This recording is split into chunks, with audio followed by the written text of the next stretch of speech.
various resources and programs and whatnot, and they may be using these programs for malicious purposes, or they may be just using their insider access to download and run malicious code, and then that's again another form of insider attack.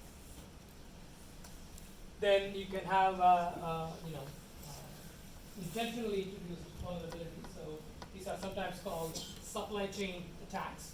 Right? So somewhere, you get this software from somewhere, and somewhere along the way, during its production, somebody may have introduced a vulnerability, and you may not even know, because as we know, vulnerabilities are there everywhere. So the presence of vulnerabilities doesn't necessarily raise suspicion, right? So it's possible to design vulnerabilities in such a way that they look like benign vulnerabilities, but because they have been designed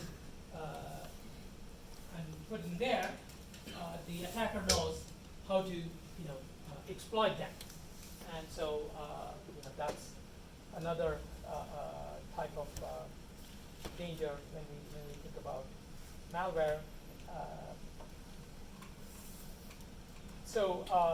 Especially in the last 3 or 4 years, we have seen a lot more of these supply chain type of attacks where, especially in open source software, some malicious code is introduced. So far, we have mainly seen sort of blatant malware, right? So it's just inserted somewhere, and because nobody is looking at it carefully, it's there for a while before it's formed. But you can imagine if somebody really wanted to build in things like vulnerabilities, it is extremely difficult to spot that, right? Because many of these open source projects are very, very large, and to be able to find all the potential vulnerabilities, that is extremely hard. And again, it may not be just in the software; it can be in the hardware, it can be in the firmware, and so on. So just almost endless supply of places where this can be done. So there was last year, right? There was this article in Bloomberg News about how certain motherboards had been fitted with some kind of Trojan that the attacker can take over at some point, and they can completely take over the processor bus and be entirely under the control of the attacker. It turned out that at least people who examined it came to the conclusion that this wasn't true, but at the same time, what became clear is that while it may not really be true, it's certainly not impossible, right? It's certainly possible, and it certainly can be done. And all it takes is somebody who has the resources and willingness to engage in this type of. Okay, so that's about malware. So what I'm going to do now is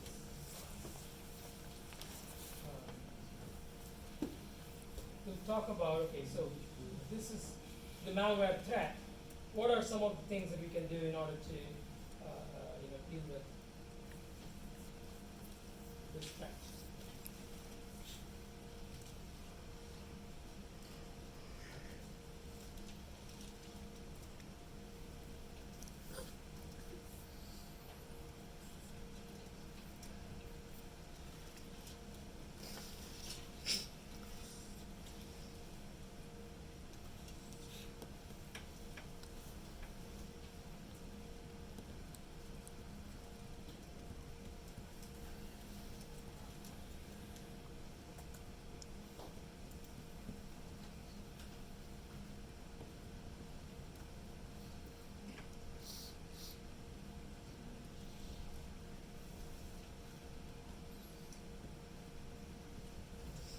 So when we try to build in defenses, we are not really trying to build in defenses against malware, because in general, if we know it's malware, then we won't run it, right? So, the problem is one of dealing with untrusted code, right? So this is code that you want to run, but you don't fully trust it. So the question is, what defenses can you put in place in order to prevent this code from causing too much harm? Okay.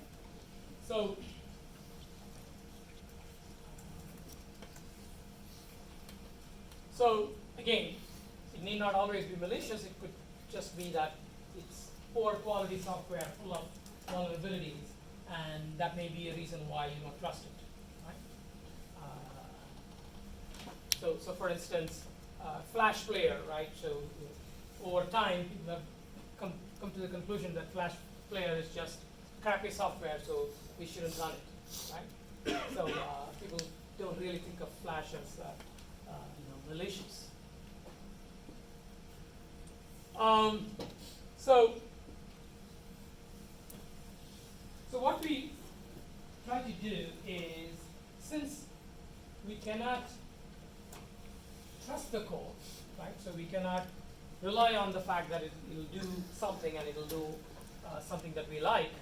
So what we need to do is we need to enforce policies to make sure that it doesn't violate our security requirements. Okay.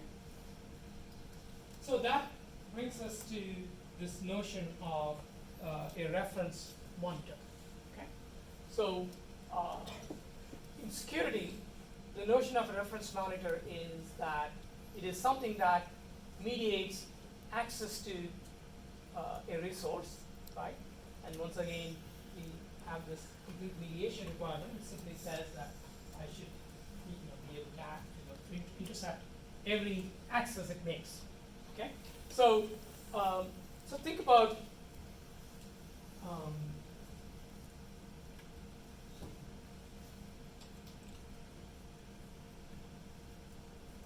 so in software we build layered systems, and because we build layered systems, most resources can be accessed through multiple layers.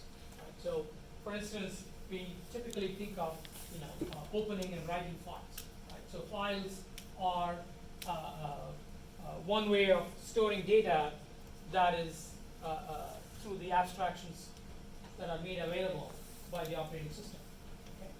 But the files themselves reside on a device, right?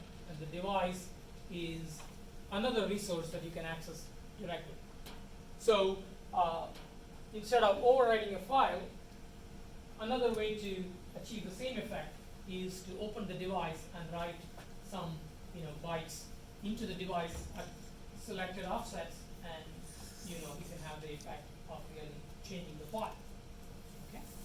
So there are that's why one needs to make sure that all of these different ways of accessing your target are actually checked. Okay. So there are two important security considerations in building a reference monitor. One is complete mediation. The other one is a trusted path. Okay. So now, what is a trusted path? So, so for instance, when you try to upload your one of your files on the web, right? So you will click a button, right? And then you'll get a dialog that says, do you want to upload this file? Okay? So the button that you're clicking, right, is controlled by JavaScript from some remote domain, right? So you can't trust that the code that picks up that button click, right? So for all you know, that button click might be click here to win $100, right? And then it can use that click to send you a file. right? So that's not going to do. So what you need is, so the browser really wants to make sure that the user grants permission to upload the file, right? So in order to do that, the browser mediates access to the file, and it says, okay, you can access the file only after the user clicks on a trusted dialog. A trusted dialog that is under the control of the browser, right? So this is an example of a trusted path, right? Because when a resource access is required, sometimes the decision is automatic based on some pre-configured policy. Sometimes the decision is based on interaction with the user. If there is an interaction with the user, then all the elements involved in that interaction, right, should be trusted, or else, what the interaction is worthless, right? So this is the concept of a trusted path, and one needs to be really sure that trusted path is used. So many of you might have seen this, right? So those of you who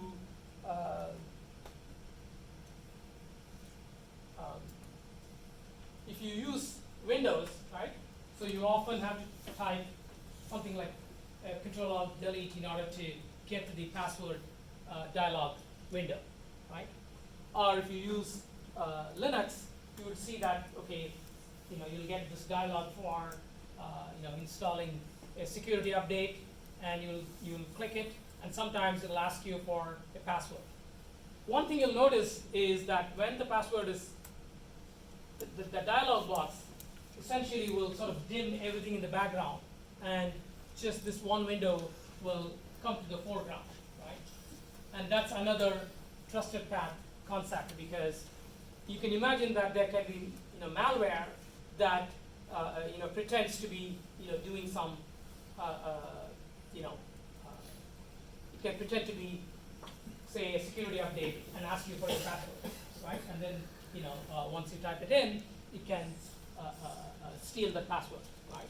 So the idea is that if you are given these visual cues where everything else grays out and there is just this one dialog box that takes your password, then that kind of graying out is something that is available only to sort of trusted programs, right?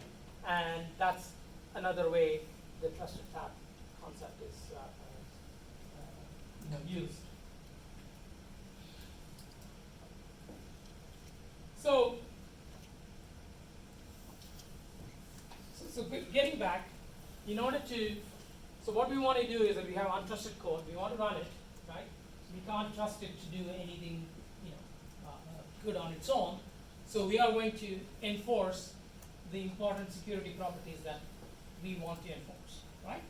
And therefore, we need some kind of a policy enforcement mechanism, which we will call as a reference monitor. So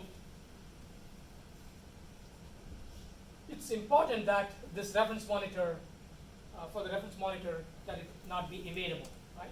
So because this is untrusted code, therefore, if there is a way to get around the policy, the code will get around it, right? It will make every attempt to get around the policy.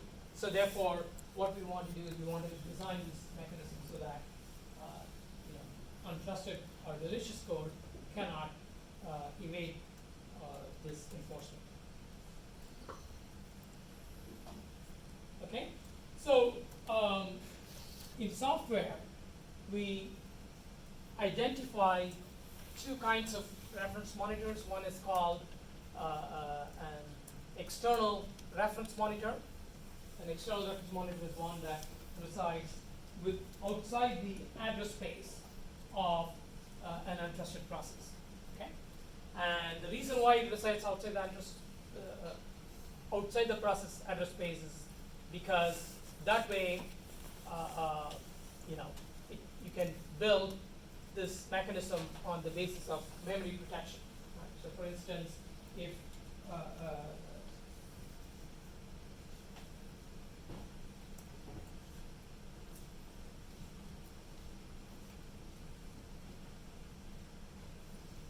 So for instance, all of the important operating system resources are going to be in kernel memory, and that kernel memory is inaccessible to user space processes. And this way you can make sure that an untrusted process cannot just go arbitrarily override some critical data in the kernel, right? So this way you can prevent critical data which may be related to policy enforcement from being overridden. Right? So this is how you build a reference monitor, say inside the kernel. Right? So if you think about your usual file permissions is enforced by a reference monitor that resides within the operating system, and because it's inside the kernel, it's not accessible to the user level process, and that's why you can trust it, right? Because if the user level process can just go, and modify some data structure that the kernel keeps for keeping track of who can access what files, then of course no permission, no policy enforcement mechanism would work. So that's why in external reference monitors, the protection is based on memory protection. And then you have a second class of reference monitoring where the checks are put inline. Okay, so they reside within the address space of the untrusted process, and this means that you cannot rely on memory protection. Right. So this is a much harder thing to do, whereas implementing a reference monitor in the outside the address space of the process is much easier. So now we are going to talk about a few examples of external reference monitors.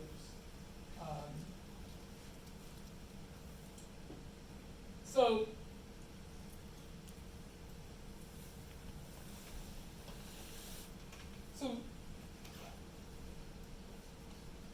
we are all familiar with things like file permissions. Right? So file permissions allows us to enforce certain policies, but it's not everything that you might want to do. In particular, file permissions are based on user IDs. Right? So the problem that you get into is that either the file is accessible to all programs that you run, or it is available to no program that you run.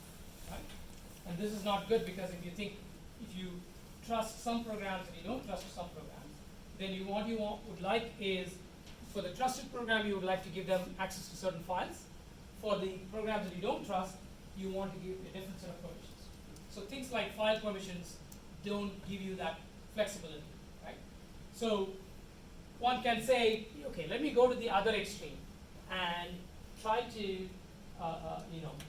customize the entire interface that's available to an application, right? So everything an application can do on the operating system has to be done using a system call, right? So there is,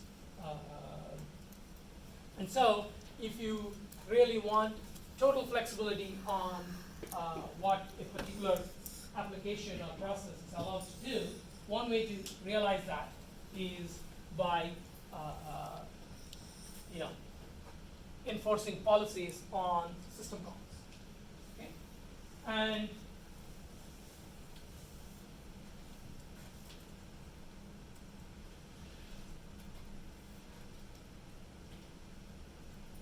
so we'll talk about how you can use system calls to enforce policies.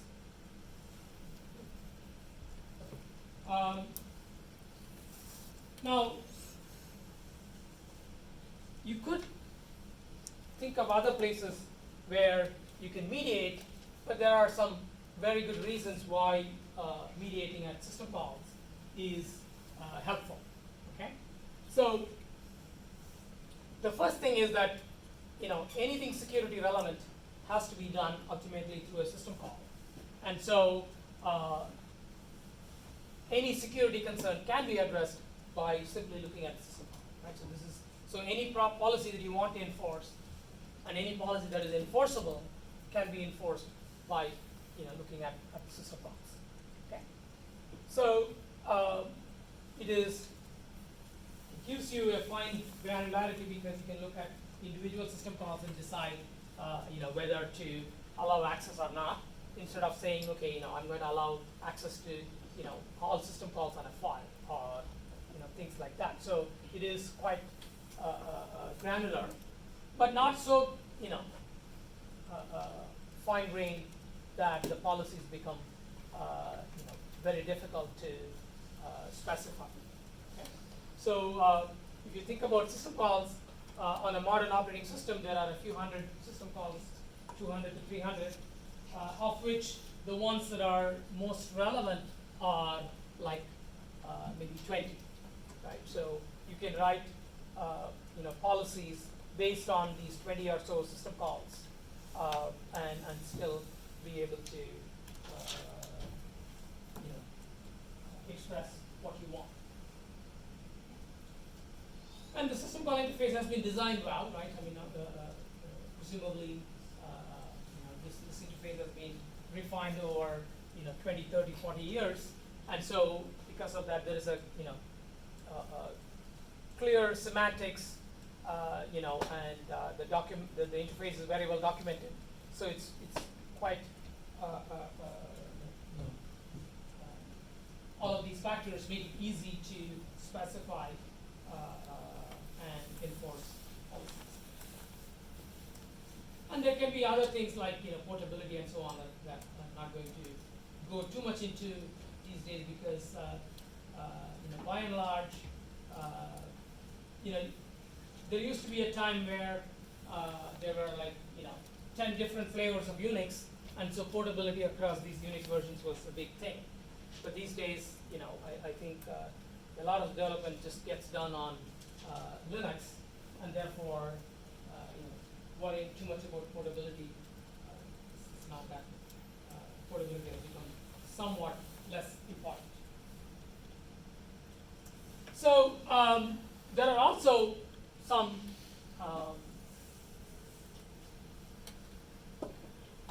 drawbacks in trying to specify policies in terms of system calls. One of them is that system calls have been designed for functionalities, right? So they are designed to make, they are designed to provide good abstractions for accessing operating system services, okay, and not so much for, they don't have a single-minded focus on security. What that means is that sometimes you may have multiple system calls that sort of have the same security concern, but you need to sort of think about them separately. The second thing is that at the system call level, everything relevant may not be exposed. Okay, so an example is that if you want to prevent certain name to file translations, right? So we refer to files using names, and the name has to be translated into a file structure, and this is done by